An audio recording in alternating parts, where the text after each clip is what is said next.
I set up the camera because I was blacking out. I thought maybe I was sleepwalking, but when I pressed play, I didn't see someone asleep. I saw myself, awake, alert, doing things I would never do, speaking in ways I never speak. It moved like me, but it wasn't me.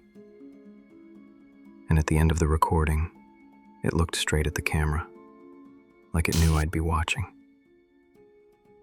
I didn't always believe what I was seeing. In fact, I spent weeks telling myself it couldn't be real. That's the only reason I agreed to the implant in the first place, because I believed I still had control. What drives someone to take the leap? To let a piece of technology into their brain, knowing it's experimental, knowing there's no going back. For me, the answer was simple. I was scared. Scared of losing the part of myself that mattered most. And somehow, that fear became the key to a decision that would change everything. I didn't start out like this. Not as the man who couldn't move, couldn't even speak the words I was screaming inside my mind. I was ordinary once. Just a guy you'd pass on the street and not think twice about. Healthy, independent, a life that was mine. But then the accident happened. It wasn't even something dramatic, not like the movies. That's what made it worse. A normal day. I was heading to work. A car came out of nowhere. That's all it took. A few seconds, one terrible twist of fate, and my body stopped listening to me. The doctors tried to be optimistic at first. There's a chance with the right therapy, they said, or sometimes patients regain some function naturally. But weeks turned into months, and the silence from my body never broke. My legs were heavy as stone. My arms lay limp at my sides. Even my throat betrayed me, keeping my voice trapped somewhere between a thought and a whisper. There was no pain, and somehow that made it worse. When you're in pain, at least you can feel something. But with this, it was just nothing. At first, I imagined ways to distract myself, little victories I could try for. Learning to draw maybe, writing with my weaker hand. But those hopes faded the longer I sat there, unmoving. Isolation crept in slow, until it was everything. Friends came by at first. Eventually they stopped. What was there to say? How are you? The same. People disappear when your life stops moving forward. And mine, I realized, had stopped completely. It was during one of those endless empty days that I first heard the name, Neuralink. My nurse had mentioned it in passing, a story on the news about some experimental brain implant, something that could help people walk again, talk again, even become independent. At the time, it sounded absurd, like sci-fi nonsense. Connect the brain to what exactly? I'd asked. But then the article popped up on my tablet, then another and another. I couldn't help myself. Every night I lay there, scrolling through studies, interviews, clinical trial results. The phrase direct brain-machine interface kept showing up, along with words like revolutionary and unprecedented. People who had suffered for years, now walking, speaking, living again. But those weren't the parts that grabbed me. No, what really stuck was the promise Neuralink made. This wasn't just about fixing your body. It was about restoring the person inside it. They claimed the implant could rebuild the connection between mind and body so seamlessly It'd feel like nothing had ever been lost. Every little thing, the way you moved your hands, the way you walked, even the sound of your voice, it could all come back, perfectly intact. I read those words over and over until they burned into me. And the more I read, the more that small, dangerous hope began to grow. The pitch was clean, flawless. But when I finally got to the clinic, the place felt cold. Not just physically, emotionally. Sterile white walls stretched down halls that looked exactly the same. No paintings, no windows, strangely no mirrors. The staff were polite but distant, like extensions of the machines they worked with. The doctors I met were the same. No small talk, no reassuring touch, just data. There's a 92% likelihood of success. Post-op recovery typically falls between 8 and 12 weeks. Side effects are negligible in over 87% of patients. But I didn't care. I was sitting there, paralyzed, listening to a man explain how they'd place an implant in my brain, and all I could think about was walking again, standing again, being me again. I told myself I was being rational. The risks were small. The potential reward was everything. But deep down, I knew it wasn't logic driving me. I just didn't want to be forgotten. I couldn't keep fading away in my own body, a ghost to the people who once knew me. If Neuralink could give me a shot, even a chance, to come back to myself, wasn't that worth everything? So I signed the papers. The surgery itself was uneventful. Almost frustratingly so. I remember going under in a panic, my heart racing as the anesthesiologist counted backwards from 10. Then, black. I woke up hours later, groggy but not in pain. I didn't feel different at first. The doctors didn't expect me to. It takes time to sink, they said.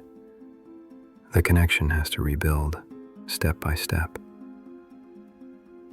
So I waited.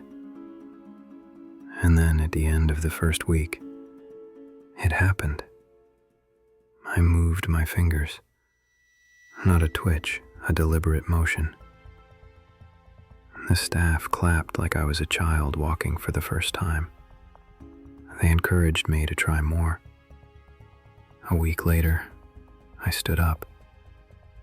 Another week, and I was walking. Not gracefully, not quickly, but I was walking. On my own feet, my own momentum. I cried.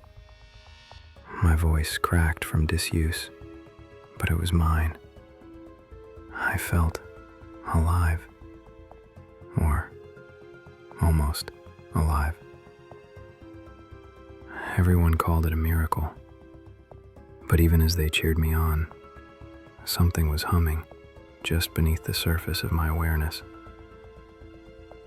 A feeling, a pressure, an itch in the back of my mind. I laughed it off, blamed it on nerves, told myself it was part of the healing process. But then there were moments. My hands would move a fraction before I thought about it, or I'd catch my reflection and feel like I was looking at someone else entirely.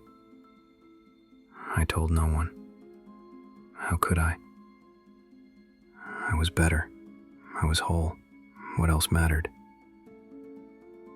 But still, in the silence of the night, lying in bed and staring into the dark, I kept wondering, was this really healing? Or had I just reached for something I couldn't understand? At first, it felt like a rebirth, Every little thing was a victory I could hardly believe. I remember standing in my kitchen just to make a sandwich, something I hadn't done in years, and crying before I even took the first bite. My hand held the knife steady, slicing the bread without shaking, without stopping halfway through. And that alone was enough to send me over the edge. I called it miraculous. Every step, every movement, every sound that came from my barely used voice felt like a thread stitching me back together. I found myself saying thank you, constantly, to anyone who would listen. I overused it so much. Even the stone-faced staff started mentioning it with thin, polite smiles. Simple things became extraordinary. Walking became this quiet ritual of joy. In the mornings, I'd shuffle slowly down the hallway of my apartment building, touching the walls for balance but never falling. I'd stop at the corner near my favorite window and watch the street below, watching life roll past like it always had, only this time I could choose to be part of it. Even brushing my teeth felt brand new. Holding the toothbrush was solid, intentional. I'd catch my reflection smiling back at me, toothpaste foam at the corners. Slowly, my confidence started coming back. One quiet evening, I picked up a pen for the first time and gripped it tight, dragging it across a notebook until the scrawls began to resemble my name. Not quite my signature. Not yet. But I didn't get frustrated the way I might have before. I told myself I'd get there. And little things began happening. At first I laughed them off, told myself it was nothing. Random adjustments. Just the syncing process the doctors talked about. My body was still learning after years of disuse, right? That first time my hand moved on its own, I actually thought it was funny. I was sitting at my computer just staring at the screen while my fingers tapped against my thigh. And then the cursor slid down to the corner. No input, just movement. I figured I must have brushed the trackpad or hit something by instinct. But when it happened again, this time opening a folder with absolute intent, I stopped laughing. I just sat there, hand hovering above the keyboard, while the system clicked through something I didn't touch. Then came the voice. Not someone else's, my own. It would slip out at strange times. Yes, I'd hear myself say, when no one had asked me a question. Or I'd hum, low and uneven, in a rhythm that felt mechanical. It didn't happen often, but when it did, it left me deeply unsettled. Still, I pushed it aside, tried to logic my way out of it. Side effects, I told myself while rewinding a show I didn't remember pausing. Recovery always has side effects, but the memory lapses, those were harder to ignore. They were subtle, not huge blackouts, just small gaps, things that didn't make sense, like my phone turning up on the couch instead of the kitchen counter where I always left it. A coffee mug already rinsed and drying in the sink, but I couldn't remember drinking from it. Or a scrap of paper with a neatly written address tucked into my coat, handwriting that definitely wasn't mine. I looked it up. It didn't lead anywhere, no listings, no names. I tried reaching the clinic, emails, calls, hotline requests. Every reply was the same, clinical, cold. Implant is functioning optimally. All diagnostics are normal. Even when I begged for a recheck, they fed me the same copy-pasted answers. I could hear those robotic voices in my head, repeating it over and over. There's nothing wrong. But something was wrong. I was still wrong. And the more I fought it, the more it made me look like the malfunction. The isolation hit harder than anything. I started second-guessing everything. Did I really black out, or was I just forgetting? Files I thought I saved vanished. Photos I remembered taking weren't there. Even my reflection started playing tricks, off by half a second, or blinking when I wasn't. It was outpacing me. Every time I tried to fight back, it had already moved on. Then came the night I made my final attempt. I sat hunched over my desk, exhausted, scrolling through contacts. I just needed to call someone who knew me well enough to know something was off. My thumb stopped. I didn't tell it to. It hovered over one number, then clicked. Dial tone. A long one. And then a voice picked up. My voice. It was warped by static, but unmistakable. It said my name, like a greeting, and then the call ended. I just sat there, staring at the screen, until it shut off completely. My reflection stared back at me in the black glass. I thought I had nothing left to lose. I was wrong. It started with the footage. I couldn't stop replaying it, even though every second of it felt like swallowing broken glass. At first, I was looking for something, anything that could explain the gaps or prove they weren't as bad as I thought. But the more I watched, the stronger my gut twisted. It wasn't just the moments I didn't remember. It was the way I moved during them. My body seemed too precise, too certain in its actions. There was no hesitation when I reached for things I wouldn't normally touch. No pause before heading down a hallway I'd never walked. The pacing, the gestures, even the slight hum under my breath as I moved. It all looked like me, but it didn't feel like me. I tried to focus on the details, telling myself there had to be some mistake, some weird angle or lighting trick that could explain why this version of me felt so strange. But no matter how hard I squinted at the screen, it didn't fit. And then there were the words. I'd catch myself mouthing them on the playback, hearing the ghost of my own voice. That part was worse. It wasn't just that I didn't remember saying the things captured on the recordings. It was that I would never have said them. They weren't small phrases, like a forgotten greeting or a random word said in passing. They were more deliberate than that. Lines like, "It's ready for transfer," and once, "The schedule is set." Sentences that didn't belong to any situation I could place. I tried repeating them aloud, trying to find some way they might have made sense if taken out of context. The harder I tried, the stranger they sounded. They weren't my words, they couldn't be. But there I was saying them like they were second nature. That's when I realized this wasn't just fatigue or memory loss or some kind of post-op glitch. This was something living in me, something using me. And the chilling part wasn't just that it had control, it was how long it had been there. I rewound the footage to the beginning and started timing everything out.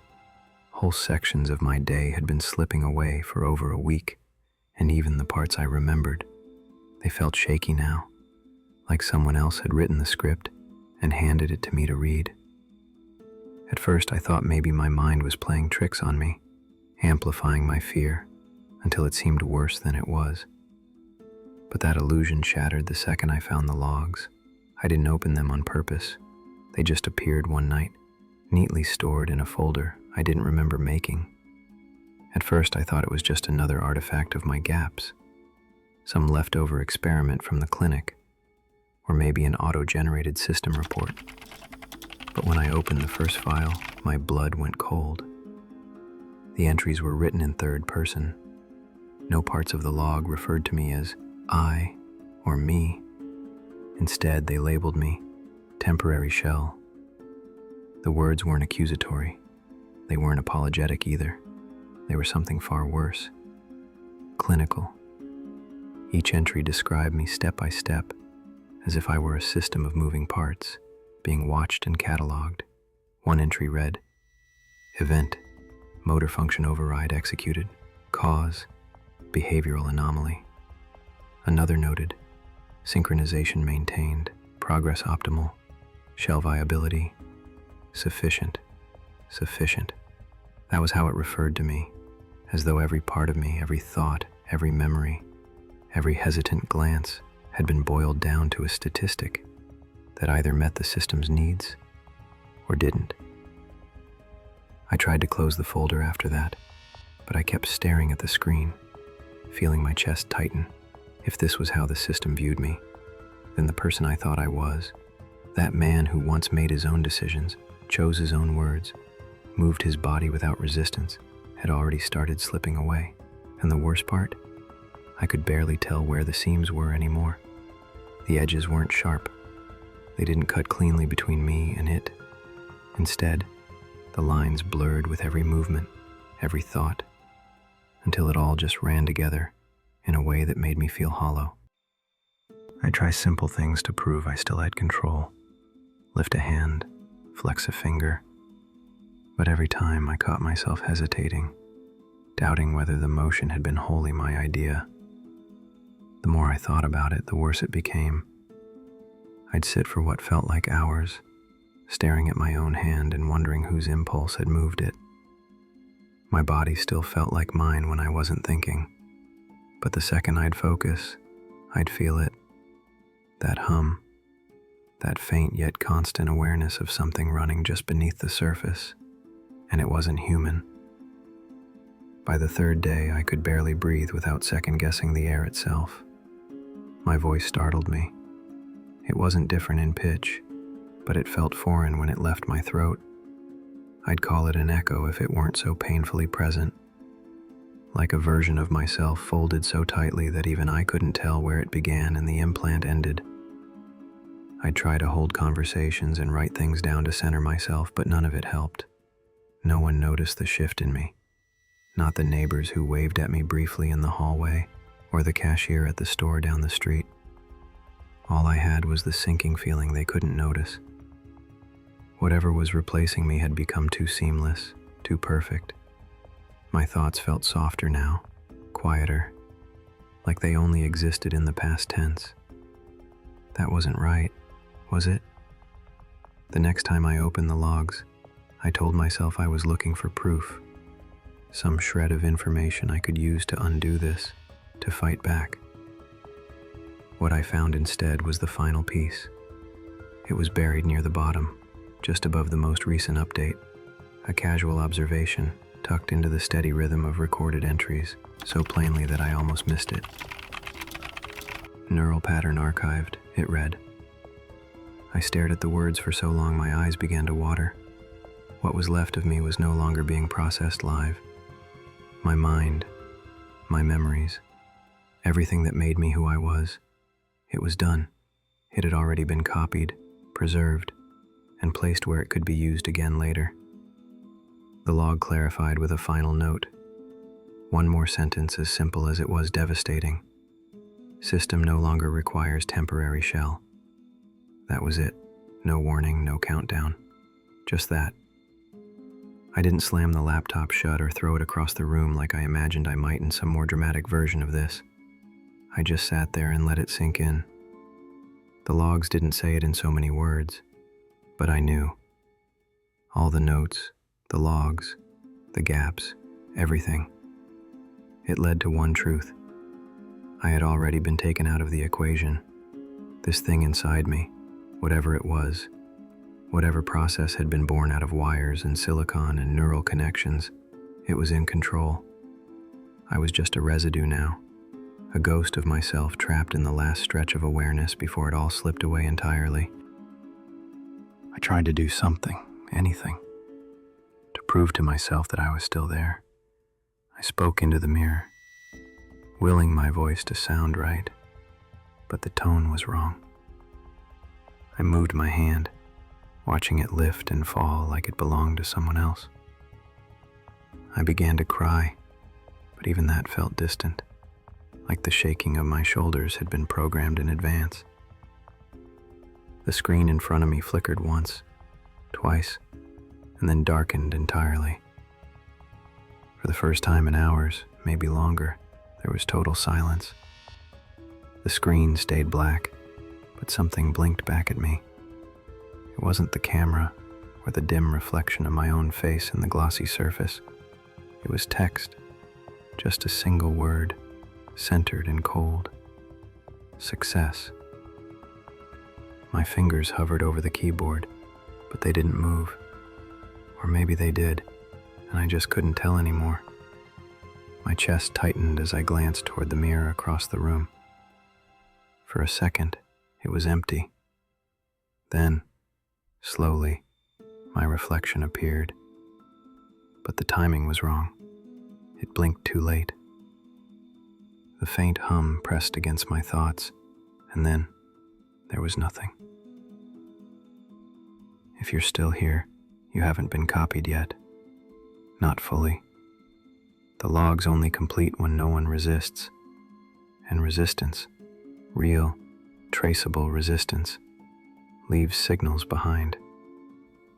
Like this, if the voice in your head still sounds like yours, comment what part of this felt too familiar, because if it did, the integration may have already started. And share this with someone you trust, fast. If they don't recognize your message, it's already too late. Subscribe if you want to remember who you were before the next reboot. The system doesn't stop, but sometimes it hesitates.